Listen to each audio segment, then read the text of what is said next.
total manual should be here. Richard, sorry, microphone. Microphone is live. Yeah, that'd be great. Yeah, but Perfect. you got it. That's okay for you. That's okay. That's great. Yeah, yeah, yeah. Then when you leave, I think you should take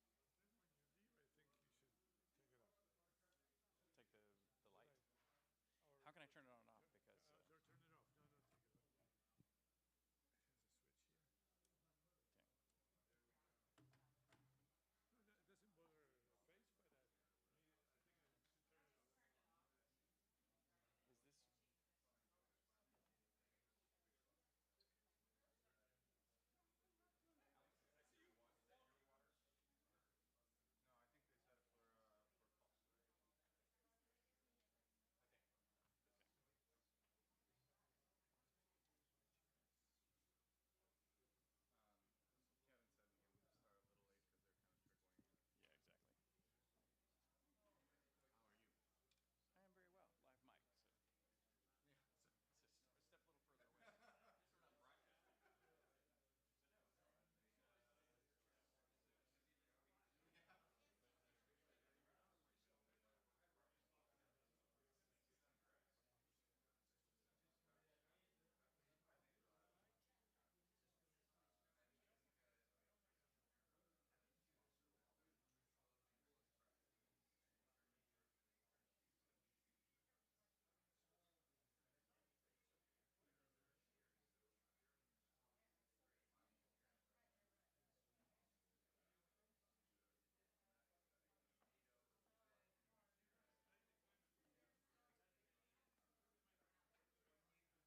you? I am very well. Live mic, so. Yeah, so just step a little further away. We're not broadcasting. Check, check, check. Hey, hi, hello. Audio.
No, that's Get a little lower light, I can get right above it like a or howling. Yeah. Yeah. Hey,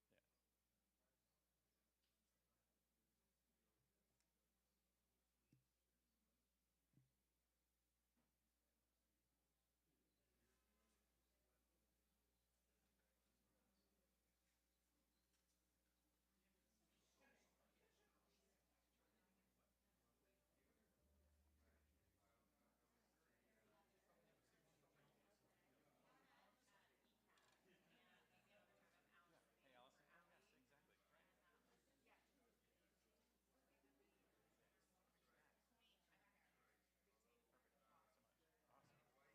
Perfect. Thanks so much.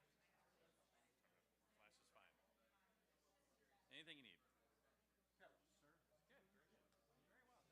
Very good. Very well. Thank you.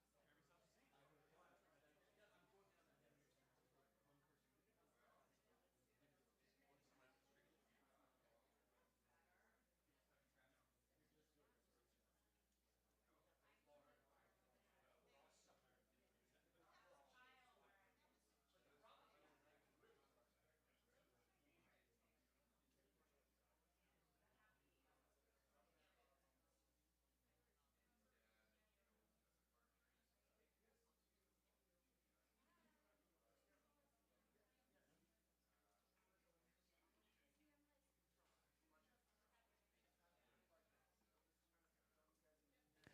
Testing, testing. Hey, hi, hello. Check, check, check.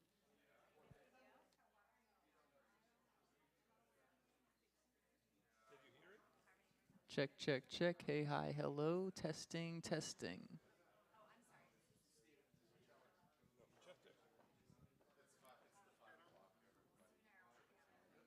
Test, test, test. Hey, hi, hello. Testing, testing. Ok, estamos bien entonces. Ok.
together as humanity, we can change the world.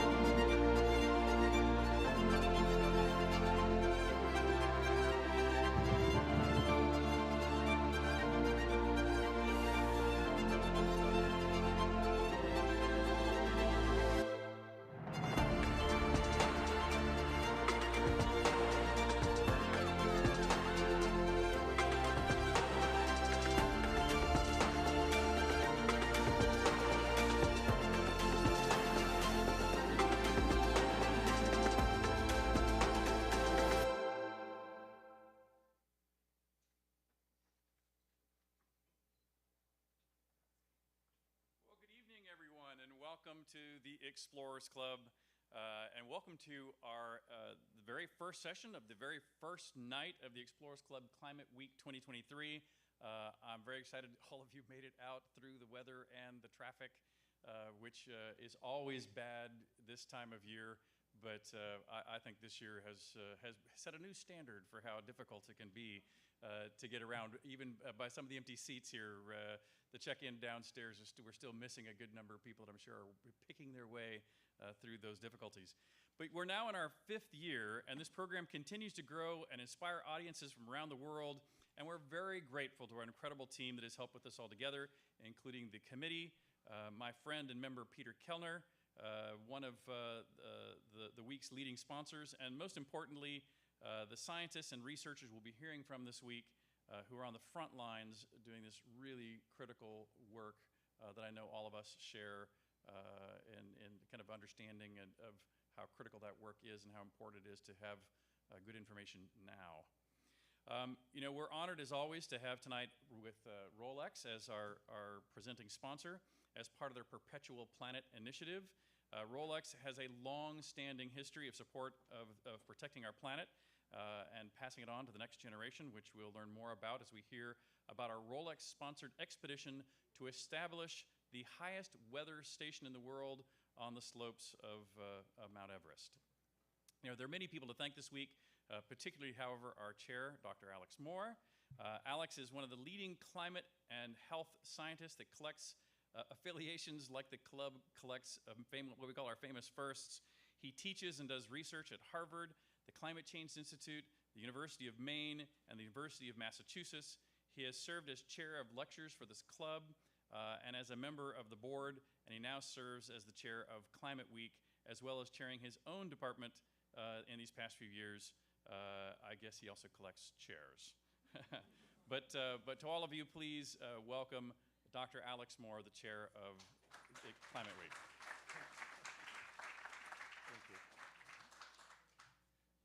Thank you, Richard. It's a pleasure to be here and a privilege to introduce Climate Week this year. I would like to start by thanking the staff, our AV staff here, Alex Serrano and Luis Muga, and I'm sure there's someone else there that I can't see because of the floodlight. Allison Haynes is our photographer, our communications staff, Kevin Murphy, Brooke Vejos, Felix Freeland, and our development director, Brittany Barbizet, our catering director, Jenna O'Connor, front desk staff, Bonnie Wiper, and I'm sure I'm forgetting somebody, but I'll remember later. We are here to shed light on a crisis and find solutions to it. To do that, we need the best data and the best science.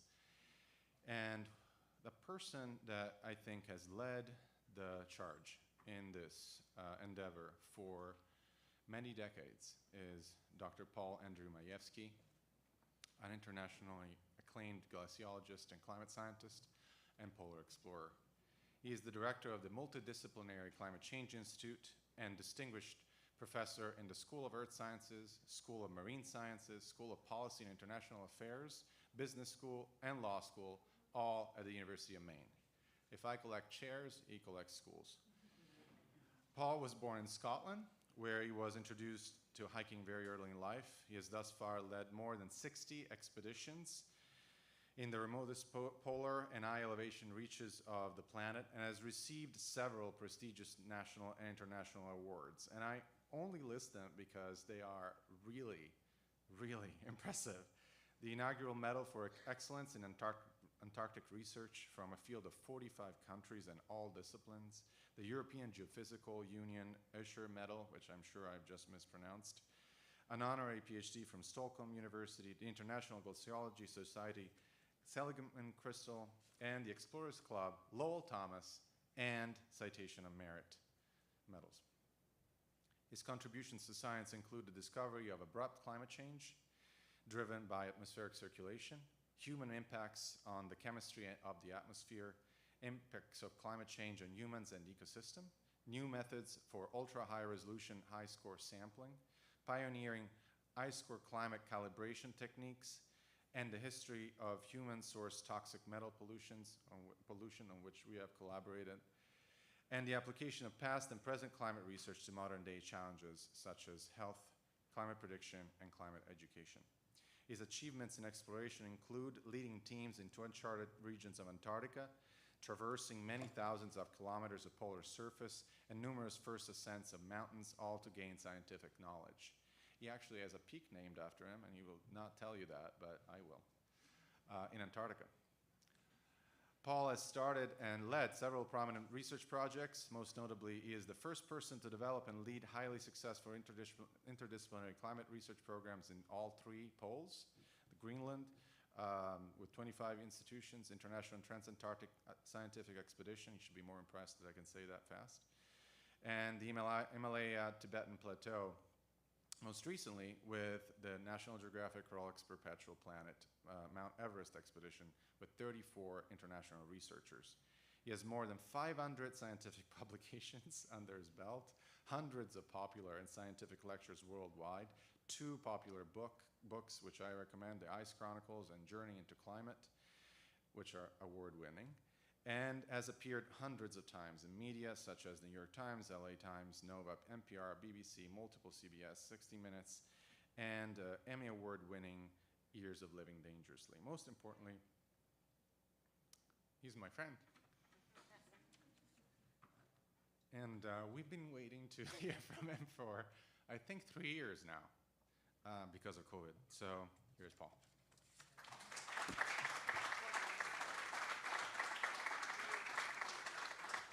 Thank you, Alex. It's wonderful to be here. Thank you for weathering the storm and for getting through the traffic.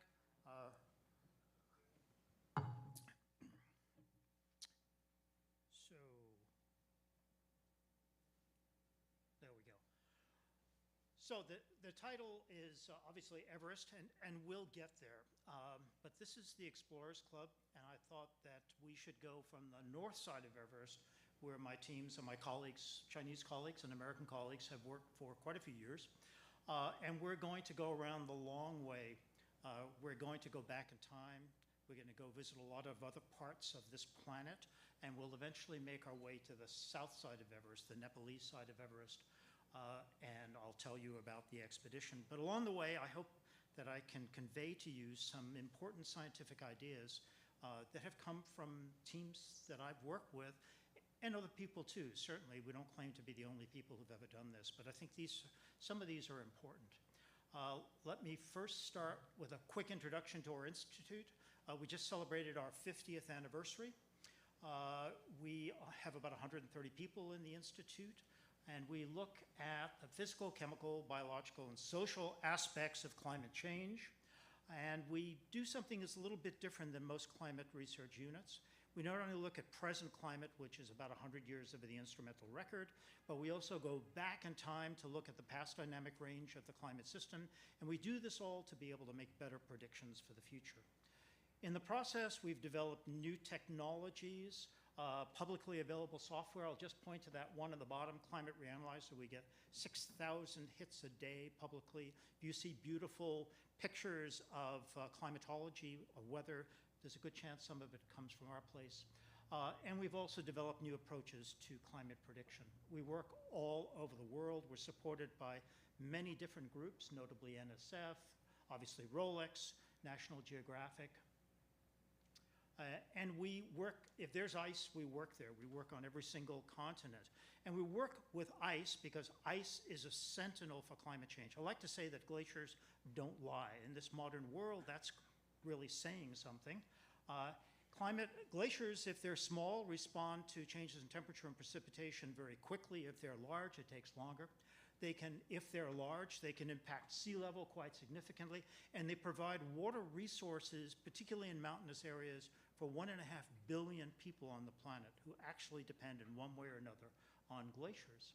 One of the things that we do, and this is just a very small part of our institute, but the part that I'm research-wise most heavily involved in, is to gain perspective. In fact, if we did not, for example, know, based on the work that was done by Charles Keeling in the late 1950s, that CO2 was rising, we really wouldn't understand what's happening today. But he actually did a lot of fighting to keep that program open and to be able to do it on a regular basis. We cheat a little bit. We drill ice cores that go back through time. And we're able, the red columns are ice cores in big ice sheets, ice cores in mountainous areas, and from these we can tell past volcanic activity, things about the ocean, biological productivity, lightning, atomic bomb blasts, human emissions, on and on and on. You can read through the whole thing. These are very, very robust reconstructions of climate, and we can do this going back at least 110,000 years, year by year. We have ice that's more than 1 million years old, but we tend to specialize primarily in ice that's several hundred years old because sometimes that's most relevant to what we do today. So what I'd like to do now is take you on a journey into climate. This will eventually take us back to the south side of Everest. This represents 5 decades of expeditions that I've been leading and still am. The slogan for our institute is exploration and discovery, very, very similar to obviously the basic mission and theme for the Explorers Club. First, Antarctica. Many of us in our institute started in Antarctica. It's an immense place, 1.5 times the size of the United States. The ice thickness is well over 10 to 12,000 feet on average, surrounded by an ocean.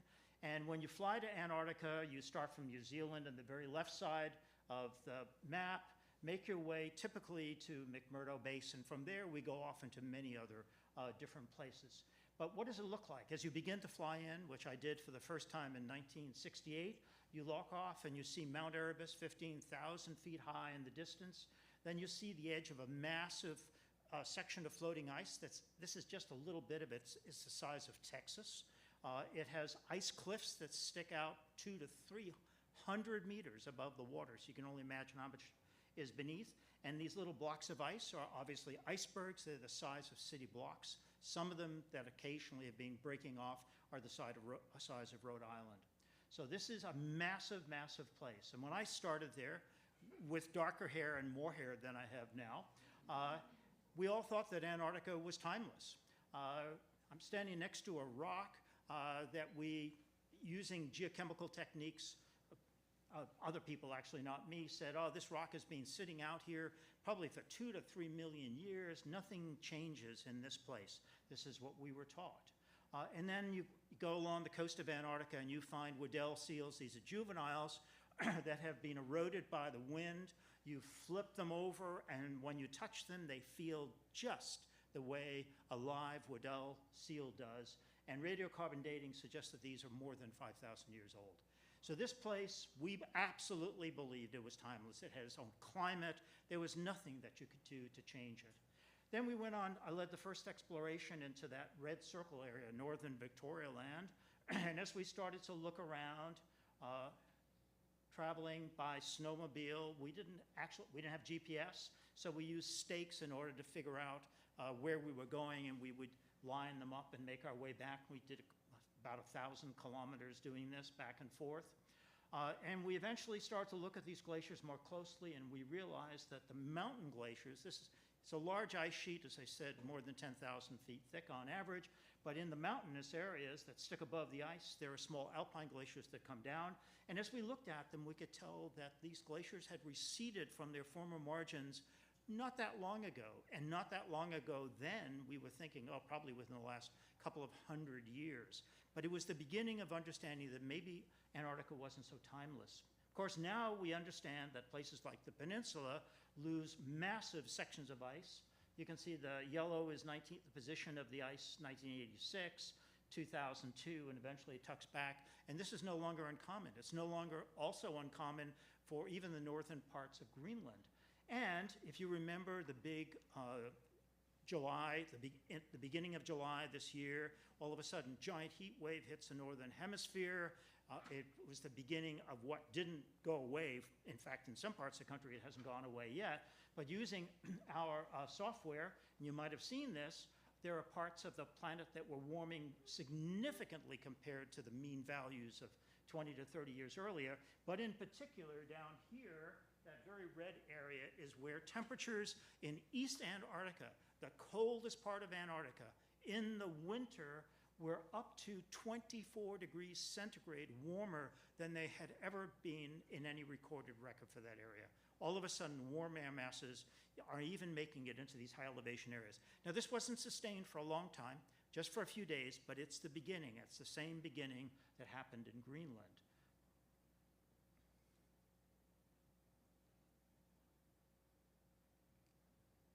Oops, wrong way. Okay, so I've always worked in Antarctica, many seasons, but at a certain point in my career, in probably the 70s, I started to think that Antarctica is fantastic, but it's remote, nobody really cares about it. Maybe we should take the things that we do and take it to a place where people care. So of course, where you find people, glaciers, and a need for water is the Himalayas. And this is in the Indian Himalayas where we started. It's a massive place. The white patches there represent this is a satellite image. There are at least 50,000 glaciers in the Himalayas. And it is a place that is dominated by what is called the Indian monsoon. In the summer, that the blue arrows take moisture, bring it right up to the Himalayas. In the winter, the white arrow brings cold, dusty air down from the Tibetan plateau. This 180-degree shift is called the Indian monsoon. And when there is too much water, tons of people are flooded out. When there's too little water, agriculture fails. So this is a very important place. And one of the earliest places we went, we collected the first ice core ever collected in the Himalayas, was in Ladakh, up in that northern corner on the border with Pakistan. And I couldn't figure out where to go because the satellite imagery was not very good then. As it turns out, there are some maps, but we were not allowed to take maps with us. We were not allowed to have any form of communication because of rules in the Indian government. But I did, just before that, come across a book written by Fanny Bullock Workman, an amazing climber at the turn of the last century, and she made it up to the top of Nunkun, a place that looked, based on the picture, like it was a place that it would be good to go. So we went there. This is 1980. It took us 6 weeks to get to the top of the glacier. This is coming from the United States. We encountered something we didn't think we would. There were 3 very massive ice falls. We had to bring tons of equipment up. We managed to hire some local people to help us. Everybody carried loads up and down. It was so hot on the way up. In fact, I think the sun temperatures on the way up to a glacier at 20,000 feet, the sun temperatures at 15, 16,000 feet, partway up that ice fall, in the middle of the day, were over 120 degrees. Because you don't have much atmosphere, everything is heating up, particularly on these hot rocks. So we set tents up for all of us and the people from the village so that we could get out of the sun, relax for a couple of hours, and continue carrying loads up. So we went up and down many, many times. Eventually, we got up over the 3rd ice fall, and on the way up, you'll see in this lower side here, these dark patches. That was something we were looking for. These were annual layers. This is the dust that comes from the Tibetan plateau. So we discovered that we would be able, we hoped, and we were able to find year-by-year records of what was going on up here. This was the view from the top, close to 20,000 feet, looking down towards the Indo-Gangetic Plain. Very spectacular area. And something remarkable happened. We recovered an ice core, but it didn't turn out to be that terribly successful. But like many expeditions, something quite different happened. And we noticed on the top of Nunca on the mountain, close to 20,000 feet. You could see snow precipitating from the Tibetan Plateau and falling, snow from the Indian Plains precipitating at a lower elevation and falling. So when the snow stopped, we went from 20,000 feet down to 10,000 feet, collecting samples, climbed back up for the evening to go back in our tents. And what we found out can be depicted much better in the next slide than here. We found out this, which is now being produced. It's my favorite animation. This is actual NASA satellite imagery in which they've colorized the air masses. So that orange air mass is actually the Saharan dust, which makes its way into southeastern United States, fertilizes the Amazon. The green is biomass burning. Around Antarctica, around the Southern Ocean, are these blue swirls are representing sea salt. And up in the top there, the white is representing pollution, sulfur, nitrogen, other things, because the Northern Hemisphere is the primary source of it. But you also see little blue swirls. So this is only sort of one chemistry per air mass, but this is exactly what we were thinking about, which we were able to prove happened in the case of the monsoon because of a fortuitous situation. And this has been the underpinning for everything that we've done in the future. So why are air masses important? They're important because they transport cold air, warm air, dry air, wet air, pollutants, and the impact surface ocean currents. So obviously, if the wind comes from the south into New York City, you know it's going to be warm. From the north, it's going to be cold.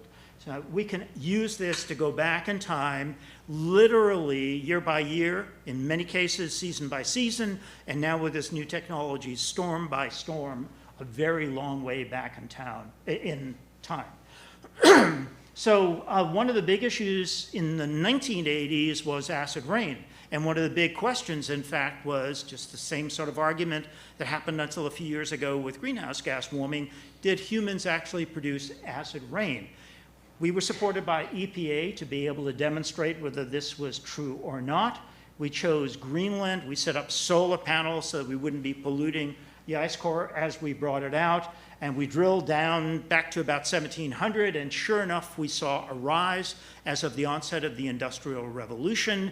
And even better, as we continued to go back there after the mid-1980s, we saw that the levels flattened out as a consequence of the Clean Air Act. Very, very positive. Legislation works. It's very important for the environment. So the next thing we thought, based on that and other records, was let's find a place where we can get the longest possible record in the Northern Hemisphere. So we traveled all over did traverses by snowmobile, heavy vehicle all over Greenland, looking for the right place to get the longest record, and we found it. As it turns out, it was a record that came from the center of the Greenland ice sheet where that star is. It's the longest annually resolved record of its type in the Northern Hemisphere. There are now longer ones in the Southern Hemisphere. We drilled right down to bedrock, around 2 miles down. It took us 18 months in the field over 5 different years, 89 to 93. And we were able to answer several very important questions. One was, how fast can climate change? Critically important. How small a change in climate is important? What forces climate to change so fast? And how do atmospheric circulation patterns change with warming? Why does that matter? Because atmospheric circulation patterns transport moisture, heat, cold, etc. So this rather sad-looking picture in the upper left is the view of climate prior to the work that we did. And it goes from 0 to 120,000 years ago. You see it -8 over there, about 11,000 years ago was global temperature was 8 degrees colder than it is today. That led to massive ice sheets all over the northern and southern hemisphere. But most important, you see that the changes are quite slow. They take several hundred to possibly several thousand years. Why is that important? Because if that's true, that means it doesn't really matter what you put into the atmosphere in terms of heat holding capacity. It'll take forever for the climate system to respond. It turns out, obviously, it was not true. This is what it looked like. And without going into detail, we demonstrated using this ice core record that there were massive shifts in storms, massive changes in precipitation, temperature, and these occurred in less than 1 to 2 years. You can see all the jumps up and down. And they were sustained for decades and in some cases hundreds of years. So the big message here is that climate doesn't operate slowly, it can operate faster than a political cycle. And that's very important, as you'll see in a moment, and it's called abrupt climate change. So how small a change in climate is important? 4,200 years ago, the Mesopotamian society, civilization collapsed. It's a very prominent event in our record. It's been known in archaeology for a long time that it happened really fast. It coincides with a shift in air masses of just a few degrees of latitude because they built their civilization very, very close to the desert. A small shift, no longer any precipitation, and that was the end. What's important about Mesopotamian empire to modern day situations? This is the home of modern day Syria and Iraq, and the underpinning for the Middle East war had a lot to do with drought and a shift in air masses. And then another situation, again, very prominent fast change in our record, is the fact that around 1000 AD CE, Leif Erikson went from Iceland to Greenland, started the Norse colonies, and then all of a sudden, in 1400, within 5 years, the colonies disappeared. Why? Because they never adopted local ways of living. They continued on a yearly basis to be resupplied by Scandinavia, and they couldn't do it anymore. And what you see in the center is a cathedral that's left behind, and I highly recommend taking a trip to South Greenland. It's spectacular. So what causes abrupt climate change? In the past, it could be the combination of many things: solar activity, volcanic activity, changes in greenhouse gases, and several others that come together, and we're able to demonstrate this with the record. But something very unique has happened recently, and we know that in the last few decades, levels of CO2 and also methane have exceeded anything. This is based on an ice core, not done by us, but by our colleagues in both Europe and the United States. We have, in the last few decades, exceeded by at least 1.5 times the levels of CO2 of the last 800,000 years. And we're in the process with our colleagues of showing that this probably is, you can take it back 2 million years. What's also very important is not only did we 1.5 times increase it, but the levels continue to go up. And in my opinion, even more important, but spoken about less, is the fact that the levels of CO2 have risen 100 times faster than anything in the record. So all of a sudden, we have something that in the past was contributed to abrupt climate change that all of a sudden could trigger abrupt climate change. So what does global warming look like? We are going towards a warmer and warmer planet, but this particular plot shows you 1996 to 2013 versus roughly the previous 15 or 20 years and where things have warmed up and where they've cooled off. What's obvious is parts of Antarctica, a little bit of warming. Northern hemisphere continents are warming without a doubt. Interestingly, parts of the Southern Ocean are cooling. That has to do actually also with greenhouse gas warming and changes in winds. But most importantly, it's the Arctic that's warming so much. And why is the Arctic warming? Because of this. Because a small change in temperature is enough to impact the greatest physical seasonal event on the planet, the extent of sea ice in the northern hemisphere and southern hemisphere. So what it does is it caps off the ocean and then opens the ocean, and it creates with a small 1 degree centigrade rise in temperature, which has been experienced throughout much of the northern hemisphere in the last few decades. It changes the surface from white to dark. When it's white, on the left, you get almost 100% of the radiation being reflected. And when you go to the right, when you take away the ice, you have a dark surface, which is the ocean.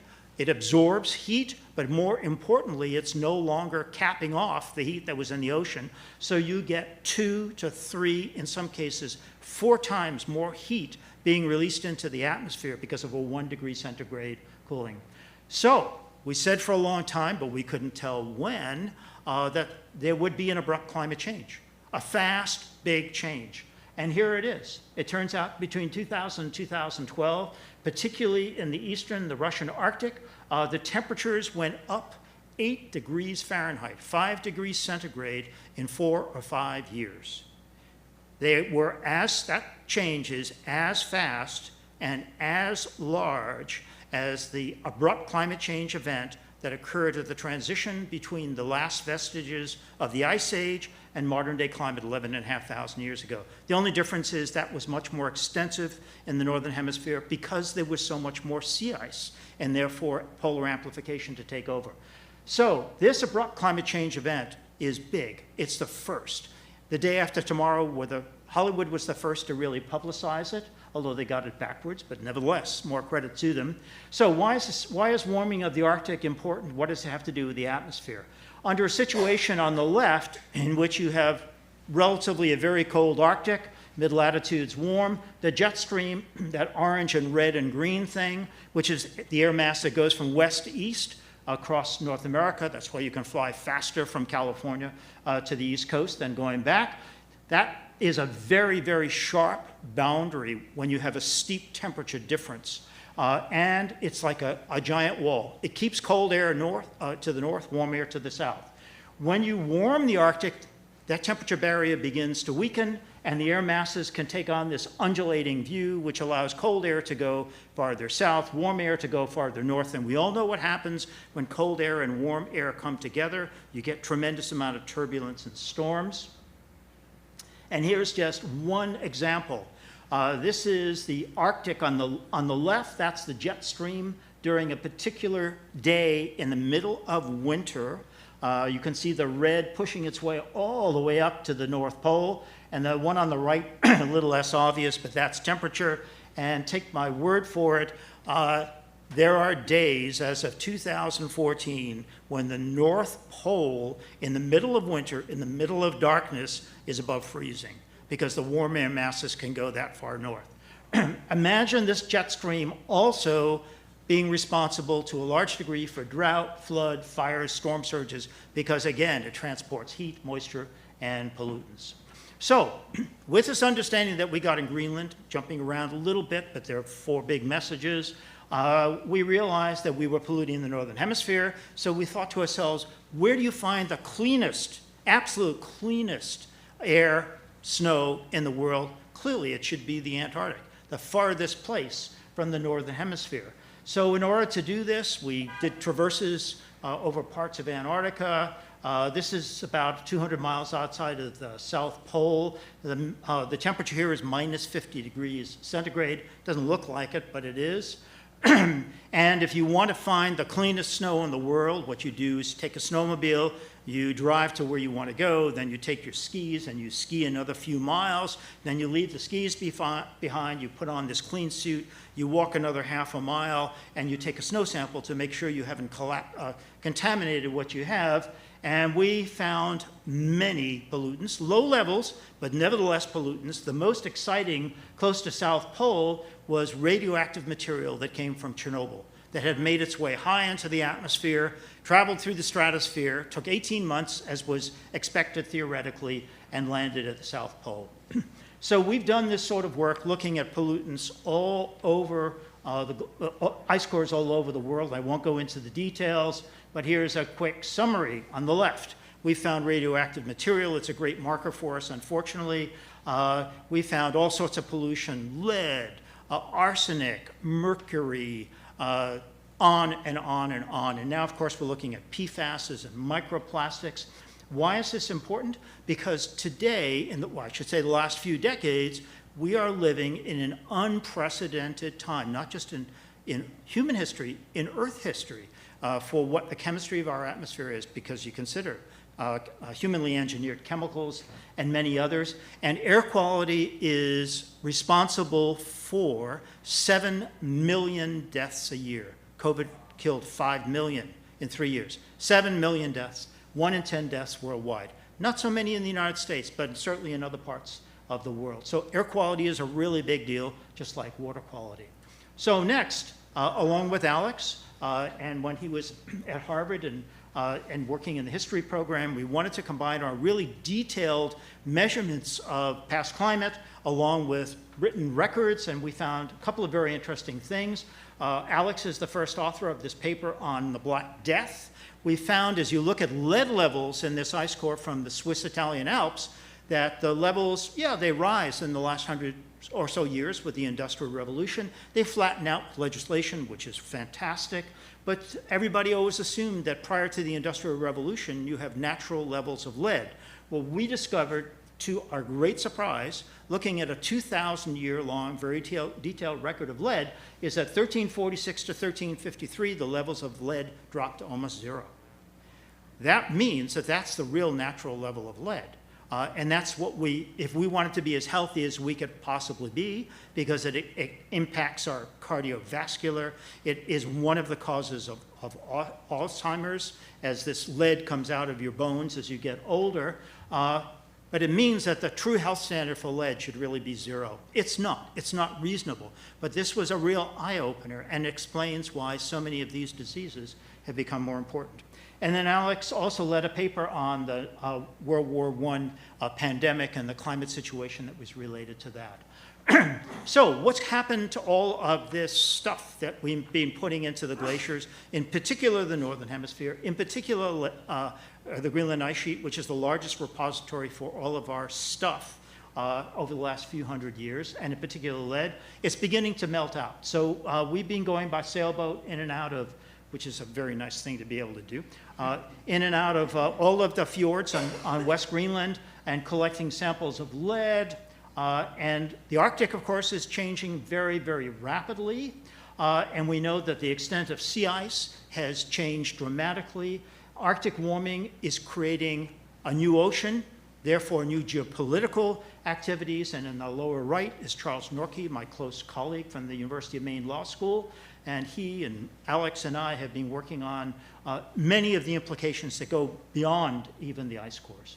So Summit Greenland, where we recover that ice core, 110,000 years of record, with barely a melt layer in the entire thing. Now, all of a sudden, the entire surface of the Greenland ice sheet for several days each year is completely soaked.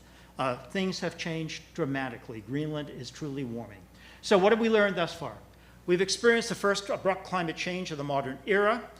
Glaciers are retreating and freshwater resources are changing, declining in particular, and pollutants stored in the glaciers that have been in there for centuries are beginning to melt out, impacting human water sources, ecosystems, and because of loss in volume, hydroelectric plants, agriculture, a variety of other things. So, enter the Perpetual Planet Mount Everest expedition. In 2018, I was approached by National Geographic and Rolex to advise and help organize the 2019 expedition shortly after I became the leader of the expedition. And we know that in the lower elevations, which is 10 to 14,000 feet of the Himalayas, that the glaciers are melting. You see the very black in the upper part. Those are meltwater ponds that are coming out of the glaciers. These are massive glaciers, several kilometers long. The blue area is exposed ice, and the white area is snow. And what you're seeing is a picture of what's happening in the sort of the foothills, 10 to 14, 15,000 feet of the Himalayas. But what's happening higher up? Are humans actually having an impact? So we decided that there were several major goals for the Perpetual Planet expedition. One was to take a look at what happens in the world above 5,000 meters, where very little work has been done. Actually, the opportunity to touch the jet stream, it's the only place on the planet you can get high enough to it actually dips down into Everest every now and then. To study the Indian monsoon, because the Indian monsoon makes its way right up to Everest, actually sneaks around the north side of Everest and goes in a little bit. Take a look at water volume and quality changes. Find ways to improve climbing safety, which has to do with the automatic weather station. And most importantly, is the highest glacier on Earth impacted by climate change? Because if it is, we know the oceans are impacted, they're warming. We know the polar regions are impacted. We know the continents are warming. We know that all of these things are changing dramatically.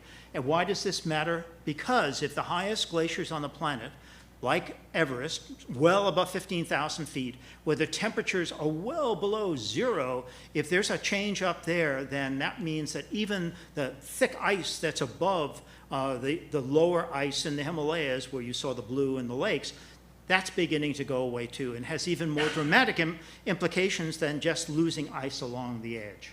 So what's the answer? Well, to get the answer, on the south side, you start in Kathmandu, spectacular city. You fly, nowadays you can fly by Twin Otter or helicopter. There had been there had been one Twin Otter crash when we got there, so we went by helicopter. And you go up to Namche Bazaar. This is a staircase. This is the old, one of the crossroads for the Silk Road. You climb higher and higher. You eventually get up to base camp, which you'll see in a moment, but we had the help of not only helicopters taking things in, people carrying loads, but also yaks, which are amazingly well adjusted to this area.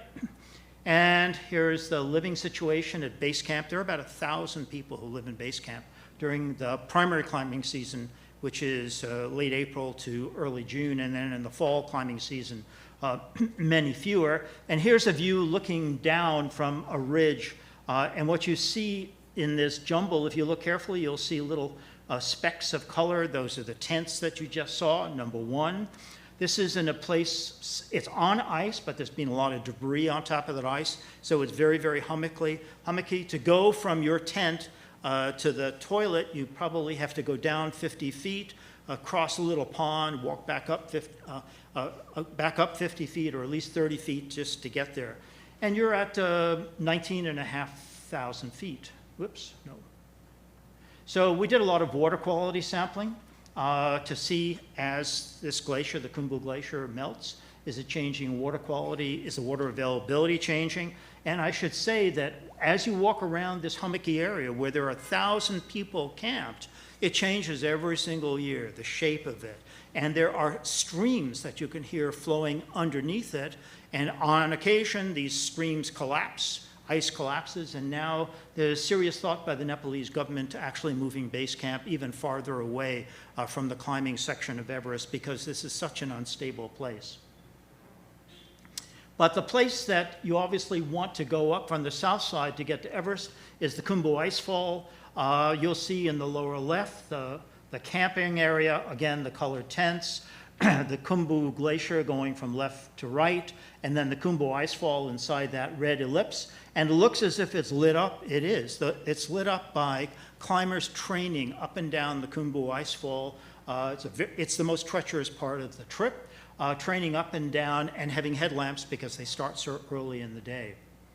As you go up the Khumbu Icefall, again, you can see on the right, starting probably at 3 or 4 in the morning, the lines get tighter and tighter, particularly in 2019.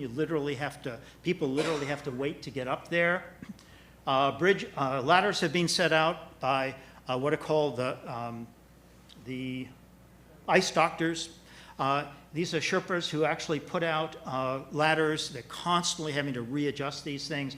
This is in a very dramatic version of what we had to do when we were in Nunkun, except we didn't have ladders, but here they maintain these things a lot, allowing people to go up. Obviously, people are roped as they go higher and higher. And eventually, you get to almost the top of the ice fall where the first camp is put in, and then there's a second camp above it, Camp 3, which is roughly 23,500 feet. And this is a place with not a lot of oxygen.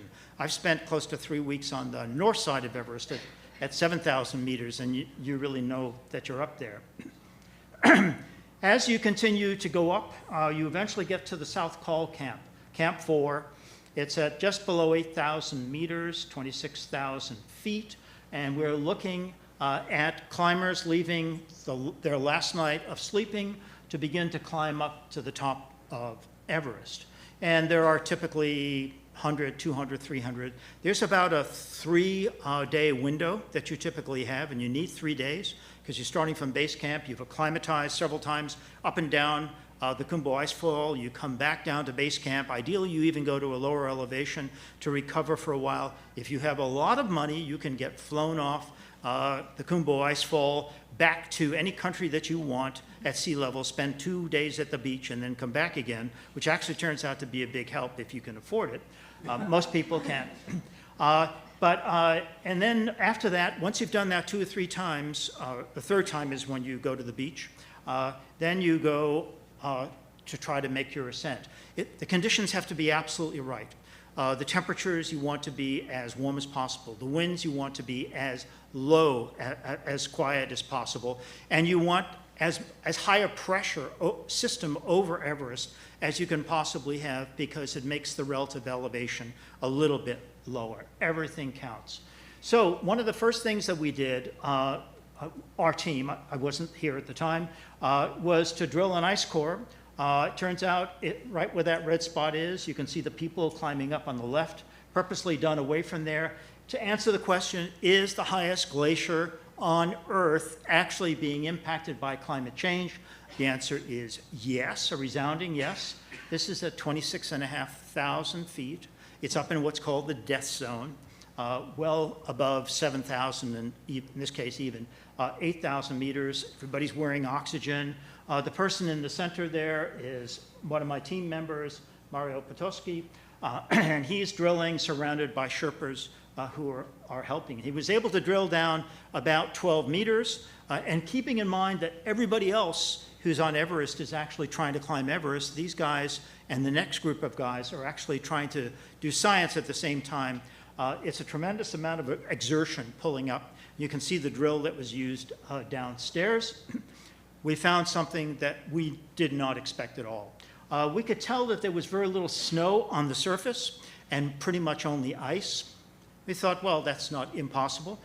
After we got home, we sent the ice back to colleagues in Switzerland who can radiocarbon date ice. And we found out that the surface of this South Col Glacier, highest glacier on Earth, is missing 2,000 years worth of ice. And we can show that that 2,000 years worth of ice, which is about 40 meters of ice, about half the thickness of the South Col Glacier, disappeared in the last 3 or 4 decades. Abrupt climate change. Dramatic at such an elevation. And how could that possibly happen? Here's a small version of what I showed you before. White surface reflects all incoming radiation. Dark surface absorbs the heat.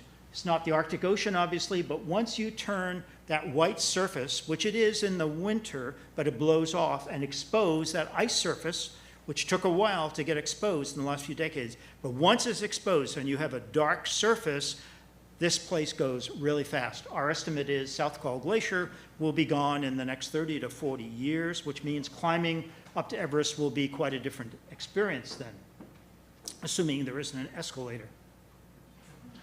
So the other thing that our team did to improve climber safety and also to test whether or not climate models at these elevations are good or not. The first answer is, actually, they're pretty good. We're really shocked. High up in the atmosphere, there's not a lot to get in the way of the air masses, so the models do a really good job. But most importantly, real-time data can now come from 5 sites on the way up to Everest, automatic weather stations, with, at this time, 2019, the highest up on what's called the balcony at 27,657 feet. Took a while for them to put it in there, but it sends back on a daily basis measurements of temperature, pressure, wind, all of the things that are critically important. Until then, climbers had to depend on the models. But now they can have a much better idea of what's going on at the top. Today, as of May 2022, there's an even higher automatic weather station. It's almost on the top of Everest on the south side, and our Chinese colleagues put one slightly higher, I think, on the north side, almost at the top of Everest, on Bishop's Rock. So, why didn't our team get to the top of Everest? We didn't get to the top of Everest because of the traffic jam, which you may have read about in 2019. In this large picture, you can see the people backed up, and the picture up on the left, which was taken by a Sherpa, shows you how bunched up those people were. And we made the decision, each Sherpa can carry possibly 2 oxygen bottles. Each oxygen bottle weighs several kilos. And each oxygen bottle, if you're really pumping the oxygen fast, is good for 2 to 4 hours, depending on how fast you're using it. And there were only so many oxygen bottles that went up. We made the calculation that of each one of these, as it turned out to be well in excess of 100, maybe 200 people, each took 1 minute to take their picture on the top of Everest. And because our team was behind, they were doing all of these other things, the automatic weather station and the ice core drilling, that they wouldn't have enough oxygen to go up, put the next station in, and come back down again. So they decided, which they should have because they were up there, that they should turn around. And that was it until, obviously, 2022. So that's the return to the southern part of Everest. And the other thing that, in addition to working in a lot of these areas, for doing many other things, the other activity that we're participating in right now in both in the Southern Ocean and along the west coast of Greenland is chartering sailboat. This one is owned by a very famous blue water sailor, Skip Novak. We've gone several thousand miles in the Southern Ocean together, getting to islands that you can't get to any other way. Even if you had a research vessel with a helicopter, helicopters aren't even allowed on some of these islands. There are no airfields. So this is the next big stage. And in many ways, everything's come around again. Things operated a lot faster than we thought. We've had much more of an impact on the climate system, and all the junk that we put into the glaciers is starting to come out, and that's what we're trying to study. Thank you.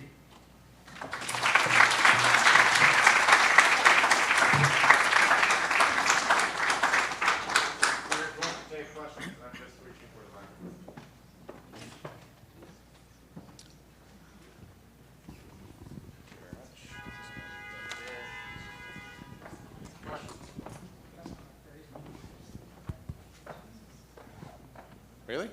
Stunned silence. There's a question right here. Oh, there you go. Excuse me.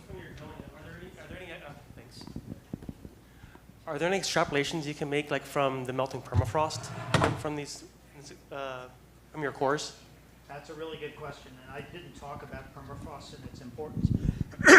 We can, in fact, measure methane in ice cores. What we can't do with ice cores is figure out what will happen in the future with methane. And all of the estimates for methane suggest that there would be not much methane coming out of the permafrost. That's not true. There's much more methane than we thought. You've probably all seen pictures of people digging in the snow, dropping a match in and catching fire. Why is this important?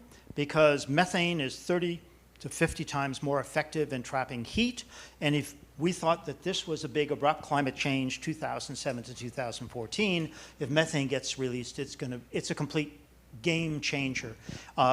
The IPCC, which comes out with reports every 5 years, is a phenomenal contribution to science, without a doubt. And they absolutely and firmly say that humans are causing change through greenhouse gas rise. But they have only begun to talk about the possibility of what methane might do. And their models are, they'll show you the right trend, but they're conservative because they are put together by a collection of scientists, policymakers, and their product is essential for policymakers, because policymakers aren't going to want to see, well, it could be this much if methane goes up, it could be this. They need to have a solid understanding in order to produce the legislation that we need. But there's a lot more variability, and that's exactly what we're trying to do, and others, is to try to figure out what's the full envelope, what are the plausible scenarios for the future in climate change. Models that were produced in the 1970s were actually, by the 1990s and early 2000s, were compared to actual data by then by a colleague in Germany, Stefan Ramstorff, very smart paper that he did. And all of the models, they basically get the right trend, but they all underestimate what happened. So what we're seeing from IPCC, critically important, essential to policymakers, but it's an underestimate and probably will continue to be. It also doesn't have all of the variability that you see in the actual record. But methane obviously is a big player. Yeah, and I believe that the current, no, go ahead. Sorry. I think the current target in the model they use for the net zero calculations did not include the methane release from the melting permafrost. So that's something else to. Absolutely, absolutely, yeah. Yeah, thank you. So, we've spent a lot of time in the last couple of 100 years experiencing environmental surprises, in most cases, many of which we've done ourselves. Acid rain, lead, the Antarctic ozone hole, nuclear fallout in our groundwater, we have to be a lot smarter than we have been in the past. There's Thank a you. question here. Hi, thank you for that whirlwind. You mentioned that you're starting to measure microplastics and PFAS. I was wondering if you have any data to speak about, and is that data also being collected by IPCC? It'll be collected by IPCC once the publications come out. IPCC smartly, I mean, it's science based, so they wait for peer-reviewed publications to come out. And many of you, I'm sure, have been involved in this process. It takes forever to get a paper out. It takes a year at very best to go through all of the review process. So the answer is, obviously, they're thinking about it. The quick answer from our point of view is we found microplastics and PFAS on the top of Everest, or as high as we went, up into the balcony. And I'm sure it's at the top. However, that's not so surprising because no matter wherever you go, if you're wearing a raincoat, Gore-Tex, you brush up against the snow, there's going to be PFAS. What we have still to prove is how much PFAS and how far in the atmosphere do microplastics go. I heard something fantastic on NPR. There's a journalist who does a lot of deep dives, and apparently she said that they're discovering organisms in the deep ocean that are partially made of plastic. They're literally tissue and plastic. Not just because it's in their blood, it's part of their, mixed with their tissue. Steve? Dr. Steve Picard. Hi, first of all, amazing talk, thank you. My name's Steve Picard, and I study climate changes deeper in time. I'm actually looking at the middle Miocene climatic optimum, transition, and I always say that this is a nice analog. And I'm looking at your records, and I know your papers, but since I have you here, can you think of any of the transitions that could be a good analog for our future, like the termination from going into from Ms. 6 to 5 or whatever, and what would your thoughts be about what our future could be like? That's a great question. And as you know, if we take a look at the last 2 million years, there are roughly 100,000 year cycles, 90,000 of that is cooling to a maximum glacial, 10,000 is warming. Some of them are not 10,000 years, they're longer. Ours is 11,500 years. And if we were to have predicted anything 20 years ago about where we would go, we would say that we would still be in a little ice age. So looking back at events, for example, the interglacial that was about 400,000 years ago, people are starting to do that with these deep ice cores, both European, US programs, Japanese programs, actually the Australian program. That's the big new thing in deep old ice cores, is to take a look at how fast these events occurred. And we've been able to look at one of them, the Eemian, which was a warm period about 110 to 125 roughly thousand years ago, particularly long. And what we see is, yes, there's a fast transition into it and a fast transition out. And we've also been able, one of the reasons that I talk about the first abrupt climate change of the modern era is from our ice cores, we actually have records that show how fast that transition was 11,500 years ago. So it's quite remarkable that things could happen so fast. It shouldn't be unexpected, but it was until it was demonstrated. And I mean, it's an important message. And then, of course, there are a lot of those deep time periods that you're looking at where there's tons more information about what happens when you have even higher CO2 levels than today. What does the planet look like? Those are analogs for where we're going to be. Thank you for your work. Hello, thank you very much. Incredibly insightful, right here, right in front of you. I would like to pull a little bit on your findings for Chernobyl in the Antarctic, as we look at the proliferation of current nuclear weapons, as we look at Zaporizhzhia in Ukraine being the largest nuclear power plant in Europe. I'd like to see if you could share a little bit about the quantity or some of the findings a little bit more specifically and in particular. And the second derivative question of that is, in in light of what you said about CO2 and methane, as we've seen in the modern era, the significant increase in high altitude air travel, as well as kerosene and methane rockets in the extreme upper altitudes, what extensible insight you may have from the impact of those? Thank you. Sure, thank you. Great questions. To the latter one, clearly, things like the Antarctic ozone hole and the ozone holes in the Arctic, which we don't think about so much. It's not a big one, it's a bunch of small ones. Those are produced by chlorofluorocarbons and also by elevated levels of nitrogen in the atmosphere, which of course is what comes from jet fuels. And the higher up we go and the more of the stratosphere we pollute, that's probably going to be one of the first victims, the ozone layer. And the ozone layer is quite remarkable, and I'm sure many of you realize this. If you take that entire layer of ozone that protects us from incoming radiation, which allows us to look the way we do, if there were a lot more radiation falling on us, we would look quite different. And if you compress it, that layer of entire layer of ozone will be about that thick. So but it's spread out over several kilometers of thickness in the atmosphere. So, and once you begin to destroy that ozone, it takes 40 to 70 years to let it heal.